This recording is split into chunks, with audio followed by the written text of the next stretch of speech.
안녕하세요. 오늘 강의를 맡은 오종훈입니다. 드디어 어제 2016학년도 수능이 끝났습니다. 우선 공부하느라 그동안 고생 많았던 수험생들 격려의 말씀 드리고 싶고요. 그리고 이제 부모님들 옆에서 뒷바라지하고 수고 많으셨습니다. 지금쯤 이제 가채점을 끝내고 남은 수시 대학별고사를 준비하는 수험생들이 있을 테고 정시일 전략을 어떻게 세워야 할지 고민하는 수험생들이 많을 겁니다. 그래서 오늘은 이제 어제 본 2016학년도 수능에 대한 가채점 분석과 함께 그리고 정시 전략은 어떻게 세워져야 되는지에 대해서 같이 고민하는 시간을 갖도록 하겠습니다. 오늘 강의가 내일서부터 진행되는 수시 대학별고사를 또 어떻게 치르고 또 정시 전략을 짜는데 도움이 조금이나마 될 수 있길 바라면서 자, 그럼 TBS 기저귀 TV 상담받고 대학 가자 2016학년도 수능 가채점 분석과 정시 전략 지금 시작합니다.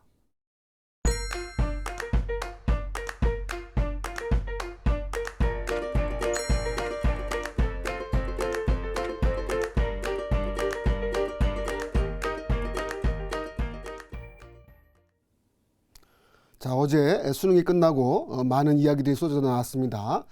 우려했던 물수능 정도는 아니었고요. 또 오히려 이제 펄펄 끓는 물수능이라는 표현도 하고 약간 난이도가 있는 불수능에 했던 표현도 나오고 있습니다. 자, 그러면 2016년도 어제 봤던 수능이 어땠는지 작년도 수능과 올해 9월 만점자를 비교해 보면서 살펴보겠습니다. 자, 화면 보시죠. 지난해 수능 그리고 올해 9월 모의평가 그리고 올해 예상되는 2016년도 수능 만점자에 대한 비교표입니다. 저 화면에 나오다시피 지난 9월 모의평가 때는 국어 A의 경우에 만점자가 무려 6%까지 높게 나왔습니다. 그리고 수학 B나 영어도 지난 9월 모의평가의 경우에 4%를 넘어서 왔고 상당히 쉬운 수능 정도를 올해 실전에서 나오지 않을까 예상했는데 완전히 반전이었죠. 국어 A, B 모두 적당한 난이도로 나왔고요. 수학도 그랬습니다. 또 영어는 더더욱 특히나 만점자 비율이 0.8% 정도 예상이 되어서 상당히 난이도가 높게 나왔던 것으로 살펴볼 수가 있겠습니다. 그래서 저희가 한마디로 이번 수능을 총평해 본다면요. 보통 이제 쉬웠다는 표현을 물수능으로 표현하고 어려웠다는 표현을 이제 보통 불수능으로 표현하는데 물도 아니고 불도 아니었습니다. 그 중간 정도의 수능으로 나왔고요. 전체적으로 평이한 수능 기조를 유지하면서 어느 정도 상위권 변별력을 가지는 그런 수능이었다고 볼 수가 있겠습니다. 자, 그렇다면 이제 지금서부터는 국어, 수학, 영어 주요 과목의 등급은 어떻게 나올지 아직 상표가 나온 것은 아니지만 지금까지 가채점 결과를 통해서 등급 구분 원점수를 예상해 보겠습니다. 그래서 아마 자녀분들이나 수험생 여러분들 그리고 학부모님들이 학생들이 채점했던 결과를 보고서 어느 정도 등급을 받을 수 있는지에 대해서 다음 화면을 통해서 살펴보겠습니다. 먼저 수능 국어, 수학, 영어에 대한 등급 예상 원점수입니다. 자, 국어 A의 경우는요. 1등급이 100점 만점인 시험에서 96점 이상을 예상하고 있고요. 2등급 91점, 3등급 84점 이상 정도를 예상하고 있습니다. 자, 국어 B형 문과 학생들이 많이 보죠. 1등급 94점, 2등급 88점, 3등급 82점 정도를 예상하고 있습니다. 자, 국어 영역만 보면 이렇습니다. 작년도 수능에서 국어 B형이 엄청나게 어렵게 나왔죠. 그래서 1등급 구분 점수가 91점 정도 나와서 상당히 어렵게 나왔는데 그보다는 올해 문과생들이 치렀던 국어 B형이 그보다는 조금 평행에 나왔다. 다만 지난 9월 모의평가와 비교했을 때는 지난 9월 모의평가 1등급 커트라인이 97점이었습니다. 그보다는 조금 어렵게 나온 시험이었으니까 전체적으로 체감 난이도는 어려웠다라고 볼 수가 있겠습니다. 자, 그리고 특히나 이제 문과가 아닌데 이과죠. 이과 학생들이 보는 국어 A의 경우에는 1등급 구분 점수가 96점이었고 지난 앞에서도 나왔었죠. 만점자 비율이 지난 9월 모의평가 때는 6%를 넘어서 왔고 상당히 쉬웠는데 그에 비해서 이번 실전 수능에서는 어렵게 나온 것으로 보여서 아마 이과 수험생들이 이제 1교시 치르고 나서 상당히 체감 난이도가 높아지면서 좀 더 우울하게 1교시를 시작하지 않았을까, 끝나지 않았을까라고 보겠습니다. 다음으로 수학입니다. 수학 A형의 1등급 구분 점수는요. 94점 또는 이제 기간에 따라서 96점까지 예상하는 경우도 있죠. 2등급은 86점에서 88점, 3등급은 75점 정도를 예상하고 있습니다. 자, 수학 B형 이과 학생들이 치우죠. 1등급 96점, 2등급 92점, 3등급 86점 정도를 예상하고 있습니다. 수학 경우는 이렇습니다. 작년도 수능에서 특히 이과학생들이 치르는 수학 비용 경우에 만점자가 4%를 넘어서 갖고 상당히 쉬운 수능에 대한 논란이 많았죠. 그보다는 조금은 어렵게 나온 정도로 볼 수 있겠고요. 수학도 A형, 문과학생들이 치르는 수학 A형 경우에는 작년도 수능 1등급 구분 점수가 96점이었습니다. 그보다는 약간 어려운 정도로 나왔다고 볼 수가 있겠습니다. 그래서 수학 경우는 대체로 어떤 난이도가 어느 정도 유지되면서 나온 시험으로 볼 수 있겠습니다. 다음은 영어입니다. 영어 경우가 1등급 구분 점수 94점, 2등급 89점, 3등급 81점 예상되어서 실제 아마 3교시죠. 3교시는 이제 보통 2교시 수학을 끝난 이후에 점심 먹고 나서 3교시 영어 듣기부터 시작되는데요. 3교시 영어를 끝나고 나서 상당수 많은 수험생들이 이거 뭔가 예상하고 많이 달라지지 않은가라고 판단을 많이 했던 것 같습니다. 실제는 이랬습니다. 올해 수능을 예상하면서 특히 영어에 대한 뉴스가 많이 나왔죠. EBS 연계에 대해서 약간 변형을 한다든지. 그래서 실제 변형한 결과를 6월, 9월 두 번째 모의평가를 통해서 시험을 봤는데요. 뭐 연계를 좀 변형을 하더라도 특별히 문제가 없었습니다. 그죠? 또 만점자가 9월 모평 경우에도 4%를 넘어서게 됐고요. 그래서 이 정도로 실제 수능에서도 나오겠구나 하고 많은 수험생들이 그렇게 예상하고 준비를 했습니다. 근데 결과론적으로는 그렇게 나오지 않았죠. 특히나 영어 듣기 경우에서도 앞에 보는 듣기 경우에서도 속도 자체가 작년하고는 좀 빠르게 나와서 그 부분부터 조금씩 약간 긴장도가 높아졌고요. 독해에 들어가서는 빈칸 추론 4개의 문제, 4개의 문항 정도가 상당히 또 어려웠습니다. 그리고 문법 문제도 어렵고요. 그래서 전체적으로 난이도가 있게 진행되다 보니까 영어의 경우에 보통 올해 많은 사람들이 예상했을 때는 또 영어가 현재 고1이죠. 절대평가가 시행되니까 대충 이렇게 쉽게 나오지 않겠는가 하고 많은 기대, 이게 표현이 맞아요. 기대에 부풀어 있다가 정작 수능에 가서는 어렵게 나온 상황이 되어서 학생들한테 많은 어떻게 보면 실망감을 주는 이런 시험이지 않았을까라고 살펴볼 수가 있겠습니다. 그래서 전체적으로 국어, 수학, 영어를 전체로 종합해 보면요. 어쨌든 이과 학생들 치르는 국어 A, 수학 B, 영어 경우는 어쨌든 작년보다는 좀 어려워서 점수가 보통 4, 5점 정도 일단 원점수 기준으로 내려갈 것 같습니다. 그리고 이제 문과 학생 치르는 국어 B, 수학 A, 영어 경우는요. 국어 B는 어쨌든 작년도 지극히 어려웠으니까 그보다는 쉬워서 한 3, 4점 정도 오르는 반면에 수학은 약간 비슷한 정도. 반면에 이제 문과 학생들도 영어 경우에 점수가 내려가서 전체로 국어, 수학, 영어가 작년도하고 문과 기준에서 비교했을 때는 약 비슷하거나 한 1, 2점 정도 내려가는 정도로 살펴볼 수가 있겠습니다. 자, 다음으로는 이제 탐구 영역에 대한 등급 예상 점수를 살펴보겠습니다. 먼저 인문계 학생들이 주로 선택하는 사회 탐구 영역부터 살펴보겠습니다. 자, 화면 보시죠. 자, 선택이 많은 과목이죠. 생활과 윤리, 한국사, 한국지리, 사회문화입니다. 각각의 1등급 커트라인이 우리 사회문화라든지 생활과 윤리는 50점 만점입니다. 생활과 윤리, 한국사, 한국지리 모두 다 50점 만점인 경우에 1등급 받을 수 있다고 생각하고요. 사회문화는 47점 정도를 예상하고 있습니다. 각 기관마다 조금씩 예측한 범주가 다르긴 한데 한국지리 경우는 48점을 예측한 경우도 있고요. 생활과 윤리도 일부 기관에서 48점 정도를 예측하고 있습니다.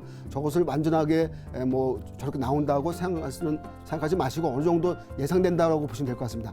반면에 한국사는 대개의 기관들이 50점을 만점을 예상하고 있습니다. 자, 그렇다면 문과학생이 치르는 사회문화 또 사회탐구 영역들 어떻게 볼 수 있을까요? 대체로 전년도보다 수능이 쉽게 나왔다라고 볼 수 있겠습니다. 그래서 전반적으로 보면 1등급 커트라인이 46점에서 50점 정도 걸쳐 있고요. 동아시아사 정도가 1등급 커트라인이 46점 정도 예상되어서 전체적으로 사회탐구 영역은 쉽게 나온 수능으로 볼 수가 있겠습니다. 자, 여기서 여러분들이 좀 참고할 것은 뭐냐면요. 사회탐구, 특히 과학탐구도 마찬가지겠지만 탐구 영역은 실제 표준점수가 또 나오고 또 거기에 따른 백분위도 나오게 되어 있습니다. 대개의 주요 대학들은 정시에 반영할 때 백분위를 변화하는 탐구 변환 점수, 표준 점수를 반영하기 때문에 실제 100분위에 얼마가 찍히냐도 중요할 수 있습니다. 그래서 실제 만점자가 만약에 만점자가 4%를 넘어서 갖고 그것이 1등급이 나온다는 점수가 나오는 경우에서는요. 50점 만점을 받을 때도 100분위가 98이 찍힐 수가 있습니다. 100분위 100이 찍히는 것이 아니라 그래서 98에 해당되는 변환 점수를 가져가니까 이런 점도 참고해서 그래서 지금 정도 보실 때 어떻게 보시냐면 쉬운 과목에서 내가 만점을 받았다고 생각하시면 어려운 과목 만점을 받았을 때보다는 100분위가 좀 낮을 수도 있다라는 정도를 생각해 보시면 좋겠습니다. 자, 다음으로 이제 자연계 학생들이 선택하는 과학 탐구 영역에 대해서 등급 예상 점수를 말씀드리겠습니다. 자, 과탐 영역입니다. 자, 화면 보시죠. 자, 과탐 영역은 이제 1과목을 많이 선택하죠. 물리일, 화학일, 생명과학일, 지구과학일인데 물리일은 1등급 45점 정도, 기간에 따라서는 조금 낮게 43점 정도 예상하는 경우도 있었습니다. 45점, 화학일이 47점, 생명과학일 아마 직접 생명과학일을 시험 봤던 학생들은 많이 느낌이 올 겁니다. 정말 어려웠습니다. 지난 모의평가 때 작년도 수능과 다르게 한마디로 보통 학생들 표현에 따르면 생명과학이냐 할 정도로 어렵게 나온 시험이었습니다. 그래서 저희가 43점 정도 1등급 구분 점수를 예상하고 있는데요. 기간에 따라서는 41점까지 보고 있으니까 그만큼 많이 어렵게 나온 시험이다라고 보시면서 혹시 이 가운데 부모님들께서 너 왜 생명과학을 왜 이렇게 못했니? 이렇게 말씀하시지 마시고 이번 생명과학은 많이 어렵게 나와서 그 정도에 대한 평가를 통해서 보시면 좋겠습니다. 지구과학일은 1등급 구분 점수가 46점 정도 예상되고요. 전반적으로 보시면 과탐 영역 1등급 과탐은 43점에서 50점 정도 예상하고 투 과목에서는 지구과학 2가 50점 만점 예상하는데 또 기간에 따라서는 지구과학 2 경우에 50점 만점을 예상하지 않는 경우도 있으니까 전체적으로 좀 종합적으로 봐서 등급 구분 점수를 살펴보시면 좋겠습니다. 자, 그렇다면 이제부터는 수능 가채점 결과 등급 것을 예상해 봤습니다. 지금까지. 다음부터는 이제 이런 것을 종합해서 그죠? 국어, 수학, 영어, 탐구 영역을 종합해서 어느 정도 점수면 어느 대학을 갈 수 있느냐 상당히 궁금하죠? 그 정시 지원선 예측을 해보겠습니다. 자, 먼저 인문계입니다. 화면 통해서 자세히 설명드리겠습니다. 자, 화면 보시죠.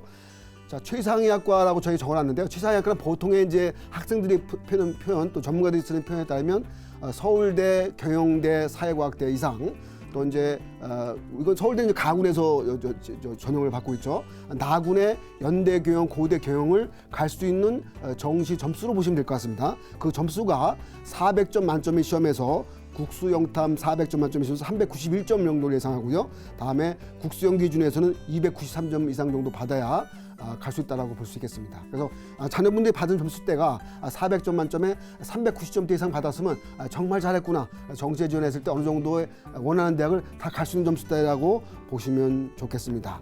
그다음에 서울대 지원 하한선은요 400점 만점에 387점 정도를 보고 있습니다. 서울대는 보통 이제 최상위 인기학과인 경영대 사과대부터 시작해서 약간 낮은 선호도를 보이는 소비자 경제, 소비자 아동하고 농경제학과였는데요. 이 정도 점수대가 387점대 이상. 그러니까 서울대를 지원하려고 하면 그래도 낮은 학과 정도를 지원하려고 해도 387점 이상을 가져야 된다고 보시면 좋겠습니다. 자, 다음에 연대 고대 지원선에 대해서 관심이 많을 겁니다. 특히나 내일 어느 대학의 시험을 보죠? 고대는 다음 주에 토요일 날 보고요. 내일은 서강대, 성대, 한양대 논술고사가 있습니다. 근데 보통 이제 수험생들, 상위권 수험생들은 우리가 보통 여러 개 대학을 지원하잖아요. 고대도 지원했을 것이고 연대는 이미 논술고사를 치렀기 때문에 이미 지원해서 시험을 봤겠죠. 그래서 서강대, 성대, 한양대 정도를 지원한 학생들이 과연 연고대 정시 점수는 얼마인가에 대해서 관심이 많을 겁니다. 그 점수를 저희가 말씀드리면 400점 만점의 기준에 383점 이상을 보고 있습니다. 이 383점 이상이라는 것은 연고대 지원 하한선 정도를 얘기하니까요. 보통 연대 입문이라든지 고대 입문 정도를 가시려고 하면 385점 이상을 또 가져야 된다고 볼 수가 있겠습니다. 자, 주요 6개대 보통 스카이대 포함해서 서강대, 성대, 한양대를 포함한다 볼 수 있는데요. 그 주요 6개대 지원 하한선은 400점 만점에 378점 정도를 보고 있습니다. 주요 11개대는 이제 보통 경희대, 시립대까지 포함해서 371점 정도 이상을 보고 있습니다. 자, 지금 말씀드린 점수대는 보통 그 지원 대학의 약간 하한성 정도를 가리킵니다. 어쨌든 주요 대학에서도 인기학과는 점수가 그보다 더 높을 수 있다는 점도 참고하시고요. 자, 이 지금 말씀드린 점수는 원점수이기 때문에 실제 학생들이 지원할 때 점수는 뭐로 지원하냐 변하죠. 표준 점수와 백분위 변합니다. 그래서 표준 점수, 백분위 변하는 과정에서 약간의 차이가 날 수 있다는 점도 참고해 볼 필요가 있겠습니다. 그리고 서울 소재대학 지원선을 또 저희가 말씀드리면 서울 소재대학 지원선을 국수영탐 400점 만점 기준에 337점, 국수영 기준으로는 250점 정도는 되어야지 서울 소재대학을 지원 가능하지 않을까라고 살펴볼 수가 있겠습니다. 자, 그럼 이제 잠시 숨을 돌려서 자연계 정시 지원선도 살펴보겠습니다. 자, 화면 보시죠. 자, 자연계 정시 지원선입니다. 최상위 학과라고 보면 보통 이제 가군의 서울대 의예과, 그다음에 나군의 성대, 연대 있죠. 그죠? 이렇게 주요 메이저 의예과를 가리킵니다. 그 최상위 의예과를 가르치는 점수대를 400점 만점에 390점 정도를 보고 있습니다. 390점 이상 받아야 갈 수 있다. 아마 오늘자 정도의 여러 가지 언론 뉴스에 또 내일자 신문 보도에 아마 그런 주요 대학, 특히 주요 상위권 대학 인기학과에 대한 정시 합격선이 좀 나올 것입니다. 그죠? 저희가 아마 그 자료도 같이 이제 공유도 하고 있는데요.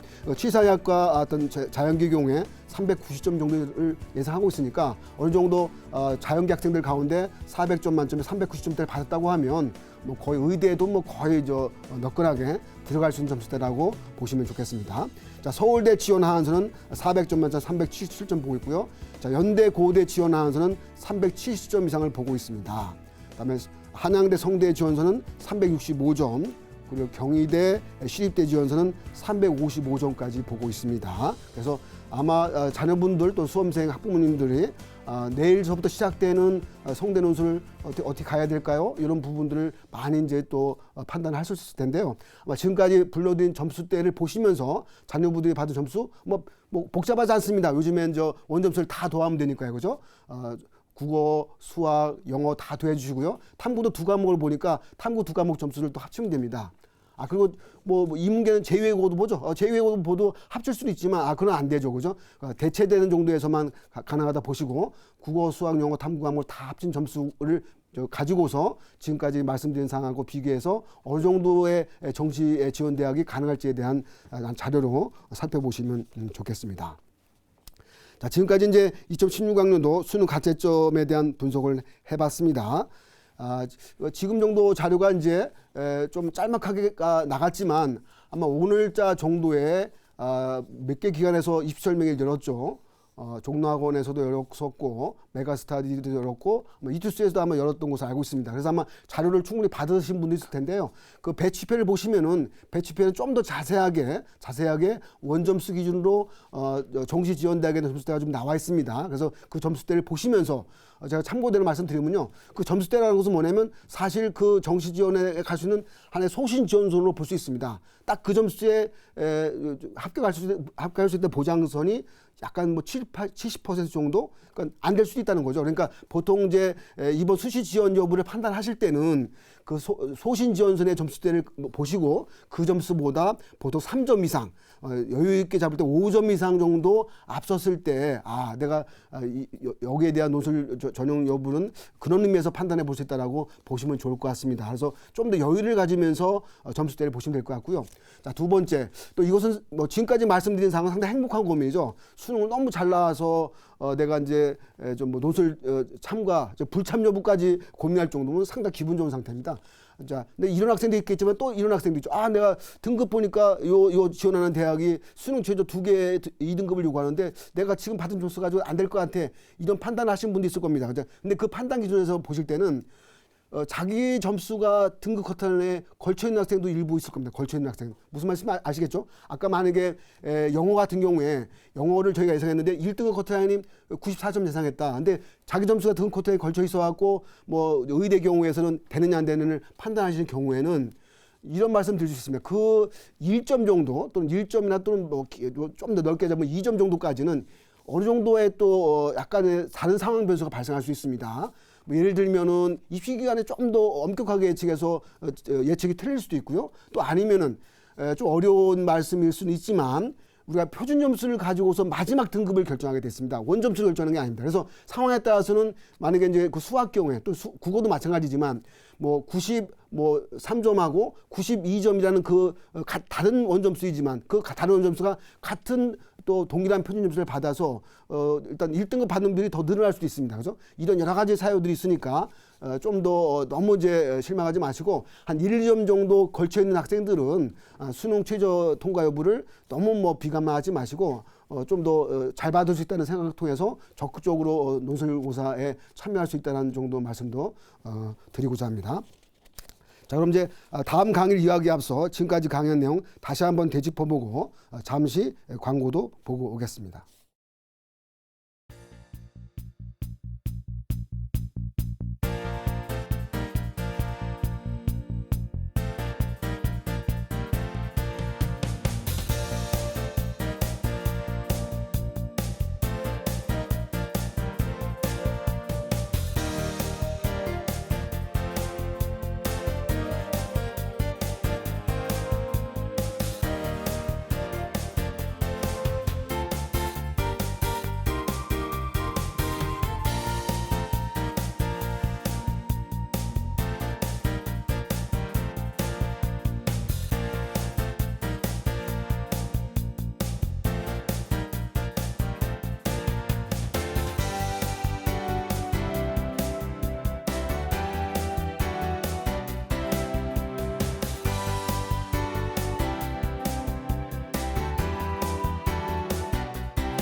시민의 방송 TBS가 2016학년도 대학 입시 정보 설명회를 개최합니다. 국내 최고의 입시 전문가와 함께 정시 전략과 가채점 결과 분석을 토대로 대입 지원 전략을 제시합니다.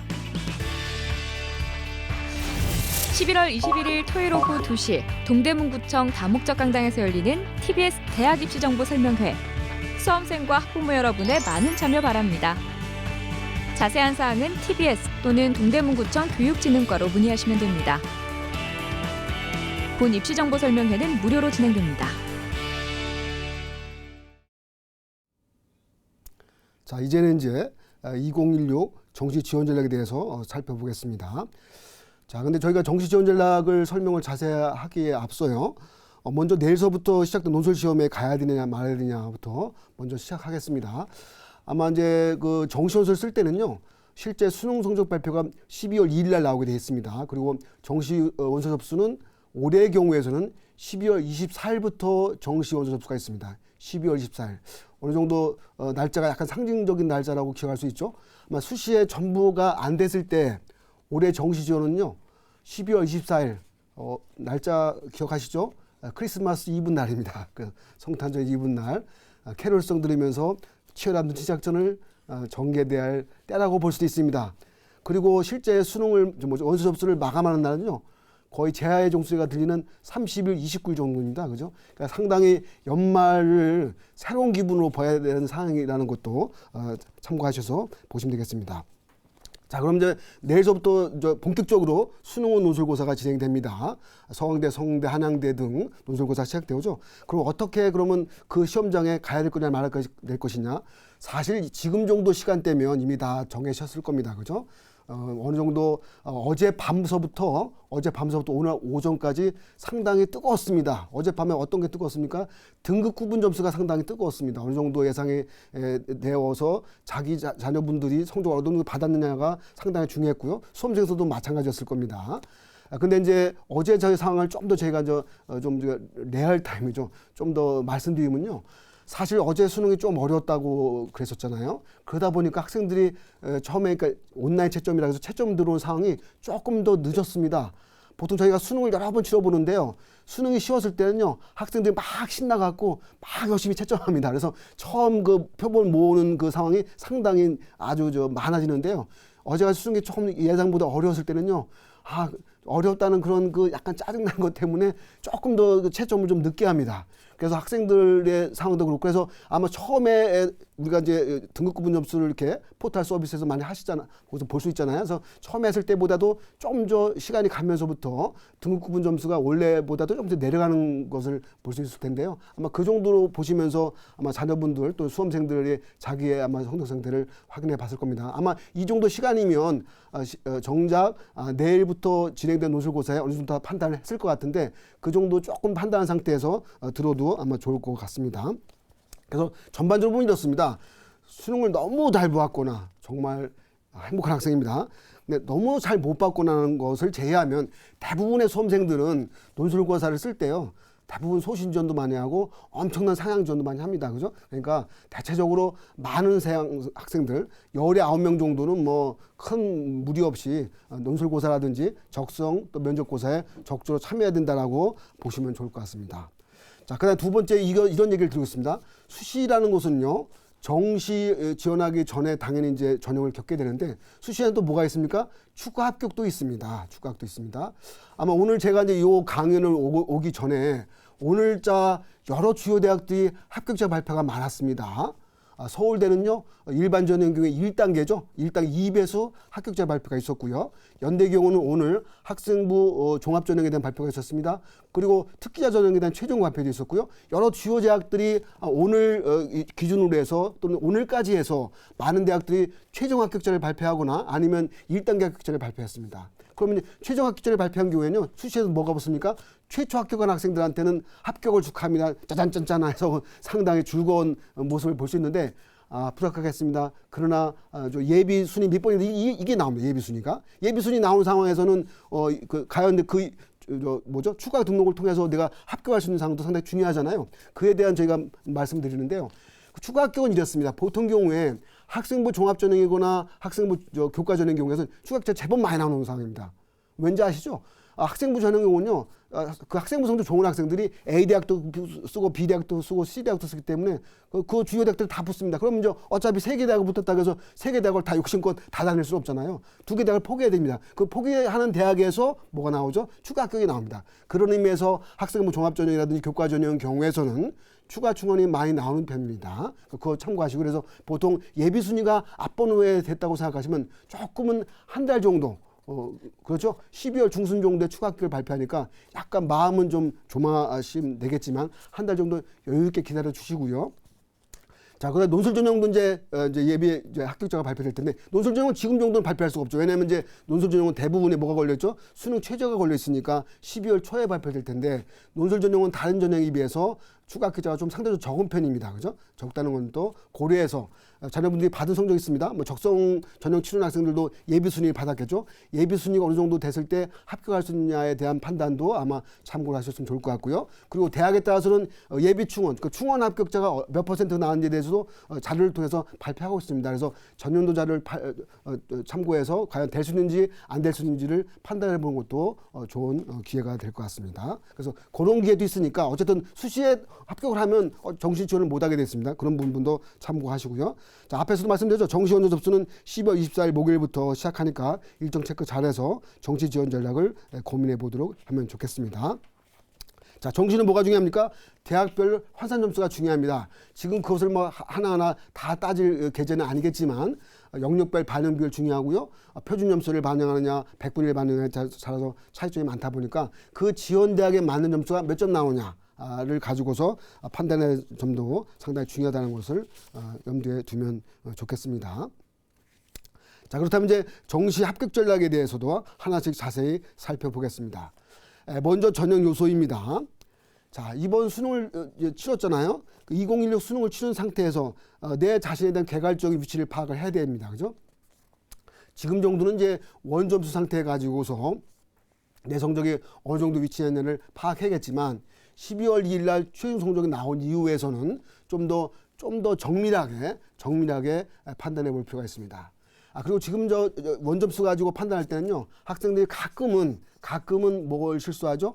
마킹을 실수하거나 또는 오히려 마킹을 실수해서 맞는 경우도 있죠. 그죠? 이런 여러 가지의 상황들 때문에 자신이 받는 원점수가 조금 달라질 수도 있습니다. 뭐 원점수가 뭐 이렇게 뭐 바뀌는 것은 아니고요. 그러니까 그 마킹 상태에 따라서 달라질 수 있다는 것도 고려해 보는 것도 중요합니다. 그죠? 그런 부분들도 고려해서 12월 2일 날 최종 성적표를 가지고서 당연히 전략을 짜야 된다는 것도 참고해 주시고요. 자, 그리고 배치표가 이제 오늘서부터 입시경별로 나왔죠. 그리고 내일 모레도 쭉 나올 겁니다. 그죠? 그 배치표라는 것은 객관적인 위치 파악 정도로만 생각하시고요. 대학별로 영역별 반응비율이 다르다 보니까 세밀한 판단하실 때는 그 대학별 점수를 가지고서 판단하셔야 된다는 것도 상당히 중요하다고 볼 수가 있겠습니다. 자, 그리고 저희가 이제 오늘 상당히 또 중요한 말씀을 드릴 텐데요. 아마 매년 입시를 치르다 보면 부모님 입장이든 학생들 입장이든 간에 사실 예전의 입시 결과를 참고해서 지원하잖아요. 그러다 보면은 여러 가지 소문들 많이 듣습니다. 몇 년 전에는 어디가 소위 뭐 점수가 많이 하락했다라든지 어디가 점수가 너무 높아졌다라든지 이런 식의 판단을 많이 듣는데 올해는 이렇게 볼 수 있습니다. 올해는요. 올해 수능과 작년도 수능은 똑같습니다. 당연히 똑같죠. 국어 A비형 치렀고 수학 A비형 치렀고 영어 통합해서 치렀습니다. 똑같습니다. 그리고 대입 제도도요. 정시 가나다군 분할 모집하는 상황들 다 동일합니다. 동일해서 올해만큼은 작년도의 정시의 지원 결과의 합격선을 유용한 자료로 사용할 수 있습니다. 올해만큼 특히나요. 근데요. 작년도 선배들은 달랐습니다. 작년도 선배들이 2015 정시를 치르고 나서 2015 수능을 치르고 나서 정시에 들어갈 때는요. 그 전년도잖아요. 2014 수능하고 정시 결과를 참고했어야 되잖아요. 근데 2014는요. 영어가 뭐로 치렀죠? 수준별 A, B 수능으로 치렀습니다. 그에 따라서 전반적으로 합격선이 좀 그전보다는 낮게 나왔어요. 그 결과를 가지고 작년에 막 이렇게 입시를 하다 보니까 약간 지원선에 약간 혼란이 있기도 했는데 올해는 그거하고는 좀 다릅니다. 그죠? 그거 다르니까 그런 점도 참고해서 지원 전략을 짤 때 도움이 됐으면 좋겠습니다. 또 하나는 이렇습니다. 정시 지원자를 짤 때요. 지원자의 심리가 상당히 중요한데요. 그러니까 올해는 합격에 대한 그 지원 성향이 소신이 중심을 이룰지 안정일 중심을 이룰지가 상당히 또 관건이 될 수 있습니다. 사실 또 이렇게 하향하다 보면 뭐 밑에만 또 박 터지는 거잖아요. 뭐 자기가 원하는 점수 가지고 못 들어갈 수 있는데 사실 이제 이런 식의 경향들이 어떻게 나타날 것인가가 상당히 중요한데요. 올해는 두 가지 요인이 다 있습니다. 하나는 작년도 입시하고 동일한 입시를 치르기 때문에 어느 정도 안정적인 상태에서 지원을 한다라고 볼 수가 있고요. 자, 두 번째 또 하나의 안정적인 상태는 뭐냐면요. 올해의 수능 난이도가 작년도 좀 많이 물승이나 그랬잖아요. 작년도 물승이다 보니까 어디가 박 터졌죠? 상위권이 박 터졌습니다. 상위권이 많이 이제 박 터졌죠. 그리고 뭐 5점 차이밖에 안 나는데도 저 정도 점수면 뒤집을 수 있다는 생각을 통해서도 중위권도 상위권으로 소신전을 많이 했습니다. 그래서 작년도의 경우 보면요. 정시 경쟁률이 상당히 특이했습니다. 연대, 고대, 성대, 한양대 아니 이 상위권 대학의 정시 경쟁률이 터졌어요.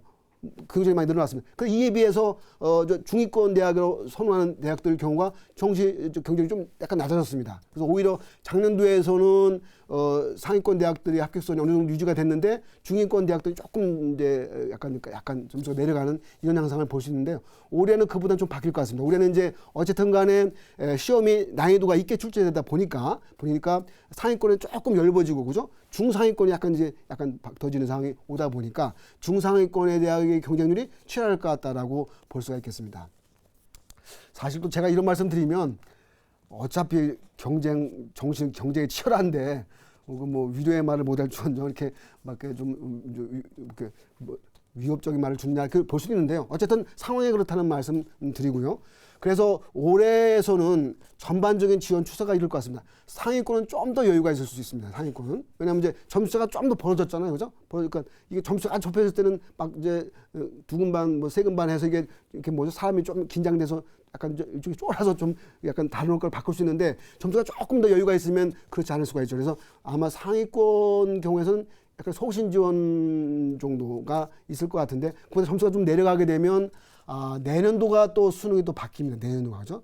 수능이 바뀌고 또 한국사 필수가 되죠. 그리고 수능 출제별 많이가 교육과정이 바뀌니까 또 많이 바뀌는 것을 전제해야 된단 말이에요. 그래서 아마 중위권 학생들, 중하위권 학생들은 어쨌든 올해 대학에 지원하고자 하는 마음이 커서 아마 안정지원 추세도 아마 있을 것으로 보고는 있습니다. 그래서 이런 식의 지원 흐름들도 파악해 보이면서 아마 어느 정도의 정시 예상을 해주면 좋을 것 같습니다. 자, 다음으로는요, 2021 정시 합격 전략으로 수능 성적 활용에 대한 팁을 드리는데요. 자, 수능 성적은 뭐로 나옵니까? 표준 점수와 백분위로 나옵니다. 지금 학생들이 이제 원점수만 가지고 있으니까 원점수에 몇 점이다 이렇게 막 얘기하겠죠. 그게 당연히 편하죠. 원점수 400점 만점에 390점이다, 370점이다 이렇게 말을 할 텐데요. 실제 수능 성적표 나올 때는 원점수가 싹 지워집니다. 다 없어지고요. 뭐가 지키죠? 맨 위에 표준 점수가 지킵니다. 그리고 백분위가 기재되고요. 등급이 기재됩니다. 그것만 나옵니다. 원점수는 사라집니다. 그죠? 사실은 이제 표준 점수가 그냥 나오진 않겠죠. 원점수를 바탕으로 해서 나오긴 하지만 실제 나오는 것은 표준 점수고 백분위고 등급입니다. 그렇다 한다면 한 번에 약간의 변화가 있다고 보셔야 됩니다. 무슨 말씀이냐면 국어, 수학, 영어야 어차피 공통으로 치르는 과목이니까 거기에 대한 유불을 따진다는 것은 뭐 특별하게 뭐 의미가 없는데요. 탐구로 가면 실제 학생들이 보는 개별 과목이 다 다르잖아요. 그죠? 다른 과목인데 쉬운 과목에서 받았던 원점수가 높게 나올지 몰라도 표준 점수는 좀 더 낮게 나올 수도 있습니다. 백분위요? 앞에도 말씀드렸어요. 백분위가 만약에 만점자가 4%를 넘어서면요. 50점 만점을 받더라도 백분위 뭐가 지킵니까? 98이 지킬 수가 있습니다. 100이 지키는 것이 아니라. 그럼 실제 다른 과목에서 좀 어려운 과목에서 백분위 100을 받은 학생하고 백분위 98을 받은 학생은 그 같은 만점을 받는다 하더라도 그 2점의 백분위 차이가 있는 것이죠. 거기에 대해 약간의 차이가 있다는 점도 고려하시고 일단 그래서 이번 수능에서 이렇게 보시면 됩니다. 탐구 영역에서는요. 쉬운 과목에서 점수가 높은 학생들은 실제 수능 성적표를 받으면 표준 점수가 좀 내려갈 수도 있다라는 점을 참고해서 지원 전략을 짜는 것이 좋을 것 같습니다. 자, 두 번째는요. 영역별 반영 비율을 고려하실 때 이랬습니다. 자, 인문계는 뭐가 중요합니까? 국어, 수학, 영어가 반영 비율이 높잖아요. 보통 그죠? 그러니까 탐구 영역은 대체적으로 서울대 정도를 제외하면 대체적으로 15%에서 또 아주 적게 반영 대학은 10%까지 반영하면 되겠습니다. 그에 비해서 국어, 수학, 영어는 20% 이상은 다 반영하죠.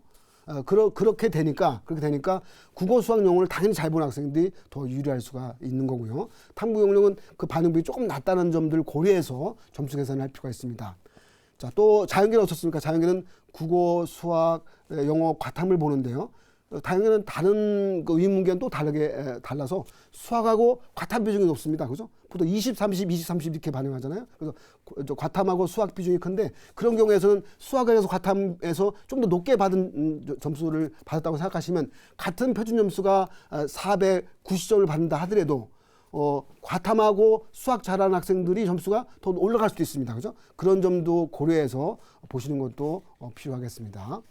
자, 지금 제가 이렇게 좀 말씀을 드리다 보니까 3분 정도를 뭐 계산 이렇게 했는데요. 하여튼 그건 나중에 12월 2일 날 성적표 받고 나서 고려해 보시고요. 지금 정도 돼선 대략 그 정도 될 것이다 라는 점들을 참고하시고 무엇이 중요하죠? 당장 내일 보는 논술고사가 중요합니다. 그리고 며칠 후에 볼 수 있는 면접도 중요하죠. 이런 것에 대한 대비를 항상 많이 하셔야 한다는 생각을 하시면 좋을 것 같습니다. 자, 여기서 잠깐 저희가 또 팁을 드리면 이렇습니다. 아마 면접을 치르는 수험생들은 면접 기출 문제 어디서 구해요? 이렇게 말씀할 수 있는데요. 가장 쉬운 말씀 드리면요. 대학교 홈페이지 찾아가 보시면 되고요.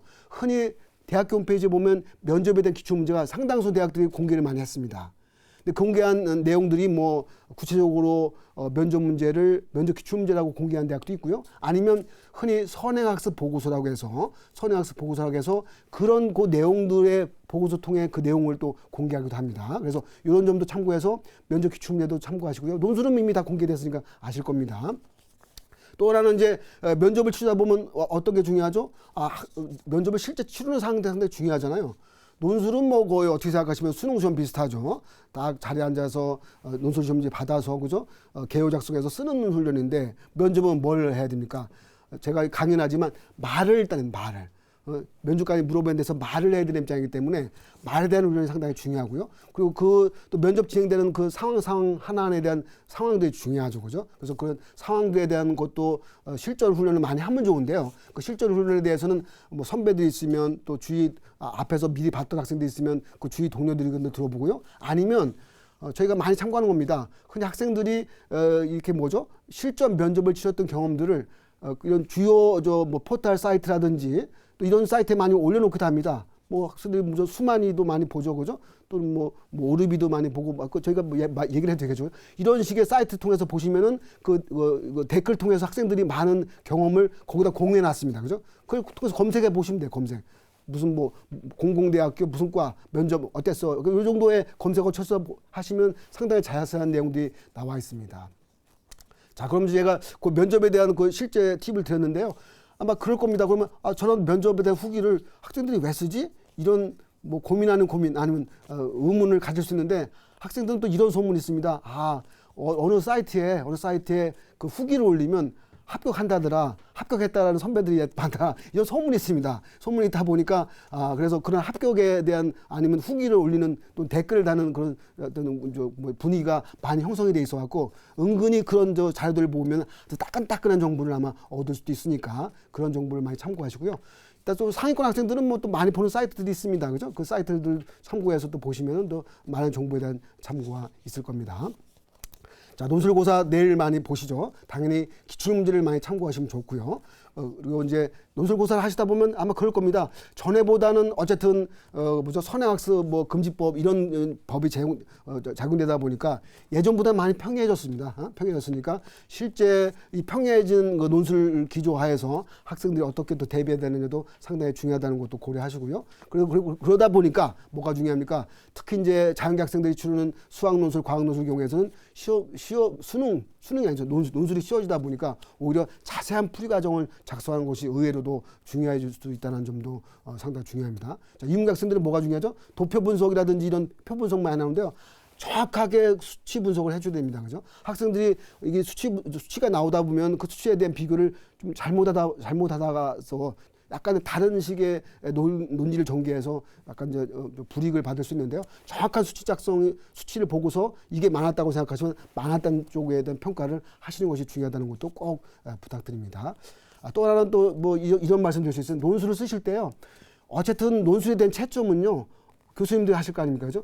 또박또박 정술해서 쓰시고 진하게 쓰시는 것도 중요하고요. 자, 그 다음에 또 두 번째 뭐도 중요하냐면요. 사실 논술이라는 건 흐름이 중요하잖아요. 앞에서 잘 나가다가 또 이렇게 또 다른 쪽으로 빠지게 되면 별로 좋은 평가 못 받습니다. 전체적으로 일관된 글이 나와야 되다 보니까 좀 더 보편적인 기조화해서 자기에 대한 글을 쓰는 것도 상당히 중요하다고 볼 수가 있겠습니다. 그건 좀 참고하시면 좋겠습니다. 자, 다음으로 이제 2016 교대에 대한 정시 지원 대체도 살펴보겠습니다. 아마 많은 입시기관 설명을 가다 보면 일반적인 정시 전형에 대한 얘기를 많이 들을 겁니다. 그죠? 가군에, 또 나군에, 다군에 어떻게 지원해야 될지에 대해 들을 텐데 오늘은 좀 더 특색 있게 교육대와 남은 시간 동안에 의치한 정도를 설명하면서 내용을 드리겠습니다. 자, 교대에 대한 관심이 높아서 이 교대 정시에 대한 대책도 살펴보는데요. 자, 교대를 희망하는 학생들 주목하시면서 화면을 보시면서 설명해 드리겠습니다. 자, 2016학년도 교대 정시 지원 대책입니다. 자, 왼편에 9분 전형 요소가 나오고요. 오른편에 표준 점수 활용하는 대학들, 100분위 활용하는 대학들이 나옵니다. 이를 대표적으로 표준 점수를 활용하는 대학들이 서울교대, 자, 춘천교대, 청주교대, 공주교대 등이 이화여대 등이 있고요. 그리고 100분위를 활용하는 대학들이 광주교대, 대구교대, 부산교대, 경인교대 등이 있습니다. 학생들 성적표를 받을 때 그죠? 표준 점수하고 100분위에 대한 유불리를 판단할 수가 있습니다. 그래서 지역에서 인근한 교대가 있다고 생각하시면 거기에 유리한 대학을 한번 지원해 보는 것도 중요하다고 볼 수 있습니다. 자, 그 다음에 교대하면 생각하는 것이 있습니다. 교대하면 내신이 잘 봐야 되겠지 하면서 생각할 수 있는데요. 안 그럴 수도 있습니다. 올해 내신을 전혀 반영하지 않는 대학들이 조금 늘었습니다. 그죠? 그런 대학으로서 수능하고 면접을 치르는 대학으로서 경인교대가 있습니다. 경인교대. 예전에는 이제 내신을 반영했는데요.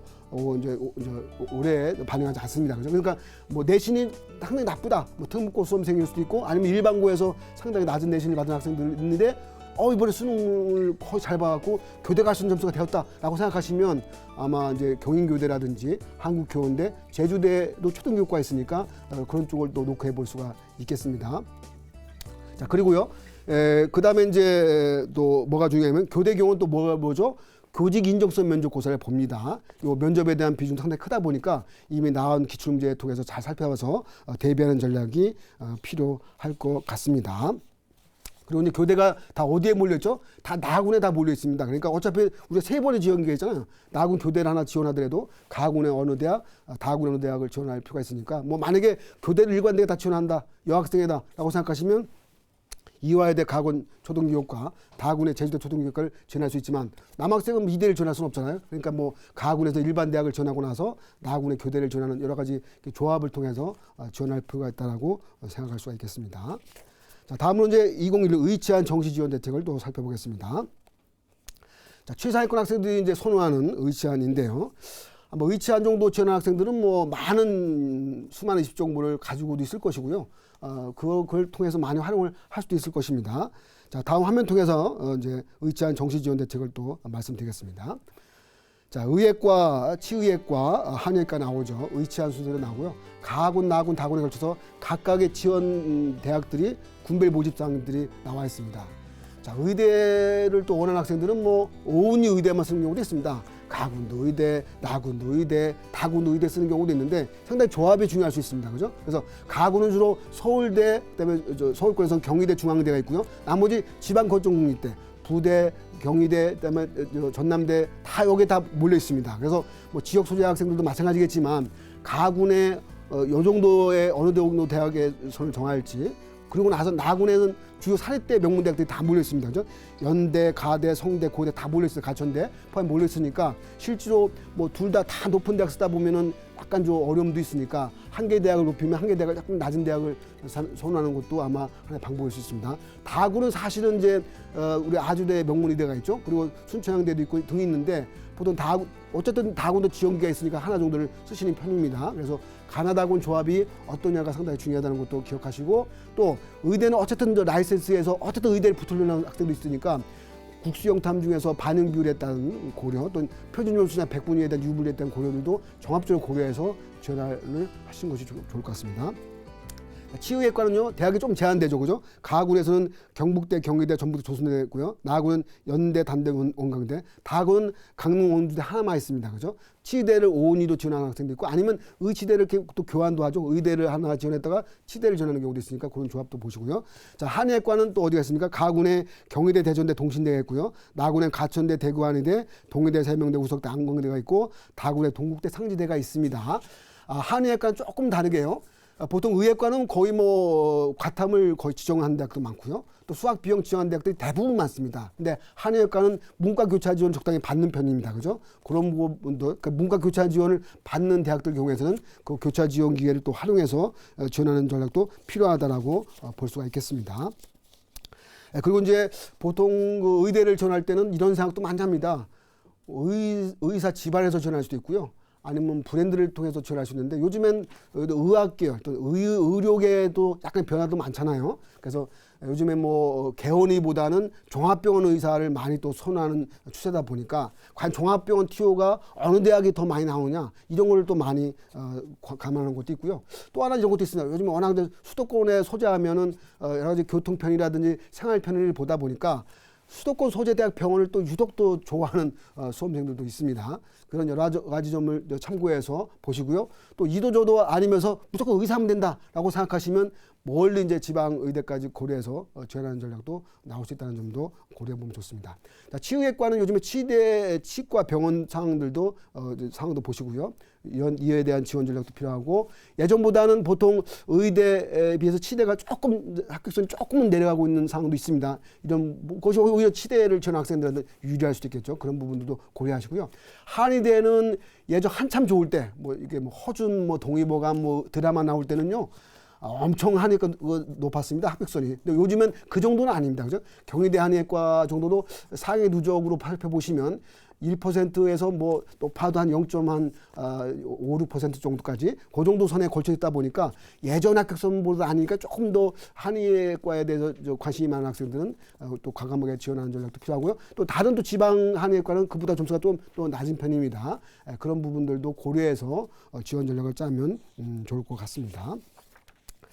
자, 그럼 지금까지 이제 2016 정시 지원 전략과 함께 교대 의치안 정시 지원 전략 다 살펴봤습니다. 강의 마무리 앞서 지금까지 강의한 내용 다시 한번 되짚어 보겠습니다.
자, 지금까지 2016 수능 가채점에 대한 분석과 함께 정시 지원 전략에 대해 살펴봤습니다. 자, 잠시 저희가 이제 요 마무리하는 시간까지는요. 지금까지 설명했던 내용들 가운데 약간 빠진 부분에 대한 설명을 보완하면서 마무리를 하도록 하겠습니다. 아마 지금 등급 구분 점수가 아마 포털 사이트에 서비스가 되고 있을 것입니다. 그죠? 네이버 다음에 다 서비스 되고 있고요. 대부분의 한번 6대, 한번 10대, 10대 입시기관들이 쭉 서비스 하고 있으니까 아마 지금 정도의 등급 구분 점수를 보시면은 어느 정도 예상이 좀 안정되게 나오는 것 같아요. 대체적으로. 또 몇 개의 등급에 따라서는 뭐 점수차가 좀 벌어지고 있지만 그래서 저희가 아마 학생들이 좀 참고하실 거는요. 대체적으로 그 약간의 평균 정도를 보시는 것도 약간 요령일 수 있습니다. 평균 정도를 보시면서 이 정도가 이제 대개의 경우에 1등급 점수가 나올 점수다, 또 2등급이 나올 점수다라고 보시면 될 것 같고요. 그래서 그 정도 의미에서 내 자녀분들, 수험생 여러분들이 몇 등급 정도에 위치했는지를 보시면 좋을 것 같습니다. 자, 두 번째요. 이 등급을 우리가 받다 보면은 기분 좋게 111이 지켜갖고 상당히 기쁨을 갖는 경우도 있는데, 자, 막상 이게 등급이 수능 최저를 기준을 매길 때 상당히 중요한데요. 실제 정시 지원할 때는 1등급 컷라인에서 받는 표준 점수하고 1등급인데도 상위에서 받는 표준 점수가 당연히 다르죠. 왜? 정시는 점수도 지원하는 거니까요. 그런 의미에서 실제 정시로 막상 지원할 때는 등급은 사실 조금 좀 무의미하다. 점수 하나하나가 중요하다는 점들도 참고해서 보시는 노력이 상당히 필요합니다. 그래서 지금은 이제 등급에 대한 위치 규정이 상당히 중요하지만 앞으로 경우에서는 이제 그 실제 등급 점수보다는 내가 받은 표준 점수가 어느 정도 위치해 있느냐에 대한 판단을 통해서 보시는 것이 중요하다는 말씀을 꼭 드리고 싶습니다. 자, 그리고 이제 여러 개의 입시기관을 통해서 이제 설명의 정보라든지 내용을 얻을 텐데요. 사실 뭐 이 정보를 듣다 보면 오히려 뭐 복잡해지고 혼란해질 수도 있습니다. 그럴 때는 좀 차분하게 정리하면서 듣다 보면은 이제 하나하나 잡힐 수가 있는데요. 당장 뭐 우리 자녀분들, 내 자녀가 또 우리 수험생이 가지고 있는 상황의 정도에서만 보시면 됩니다. 그죠? 그 정도의 상황에서 보시면서 그 대학이라든지 전형 방법 이런 정도를 참고해 보시고요. 또 하나는 말씀드렸죠. 이번 이제 오늘 이제 그 합격자 발표가 쭉 나오다 보니까 이제 예비 순위를 받은 수험생들 앞에서도 언급했었지만 받은 학생들이 있는데 어느 정도의 합격에 대한 예측은 사실은 뭐 뚜껑을 열어봐야 알지만 작년도 경험들을 작년도 예비 충원 결과들을 좀 더 참고해 보면 좀 더 어느 정도의 예측치를 좀 높일 수 있다라는 점도 얘기해 볼 수가 있겠습니다. 자, 그러니까 수험생 여러분들이 아마 이제 지금까지 이제 어제까지 수능 보느라 수고하셨고 또 내일부터는 또 논술고사를 진행하다 보니까 사실 뭐 계속적인 뭐 어려움의 지속이죠. 지속이고 자기가 이제 원했던 점수가 나오는 학생들은 또 상당히 기쁘겠지만 또 원하지 않은 점수가 나오는 학생들은 상당히 실망하고 또 많이 또 어긋날 수도 있을 겁니다. 근데 대체로 어쨌든 이제 앞에서도 여러 번 언급했었지만 이번 수능이 어쨌든 좀 기대보다는 어렵게 나왔다라는 점도를 보시면 조금 더 위로의 말씀을 또 가질 수 있습니다.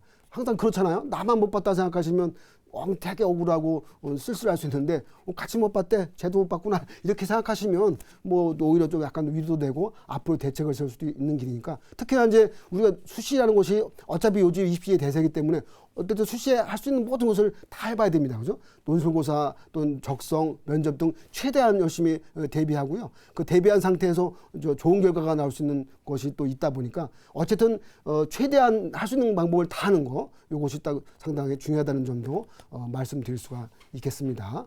자, 내일 논술고사 치르는 수험생들 아마 이제 오늘 일찌감치 이제 자리에 누워서 준비할 텐데요. 아마 여러 번 시험을 통해서 겪은 사항들입니다. 대체로 논술고사 시험장 좀 더 일찍 가셔야 됩니다. 그죠? 일찍 가셔야 되지. 이 차 엄청 막힙니다. 또 내일 또 무슨 뭐 또 여러 집회도 많다고 하잖아요. 그런 의미에서 좀 더 여유 있게 서둘러서 입시 고사장에 들어가서 좀 마지막 남은 여력을 다 쏟아붓는 상황으로 준비해 주면 좋을 것 같습니다. 자, 이제 주사위는 던져졌습니다. 앞으로 이제 결과에 대해서 잘 준비해서 대비하는 것이 더욱더 중요할 것 같습니다. 그리고 여기 TBS 기저귀 TV 상담받고 대학까지 해서 여러분들이 여러 가지 사항들을 적극적으로 도와드릴 테니까 마지막까지 힘내시고 저는 오늘 강의 여기까지 마치겠습니다. 네, 감사합니다.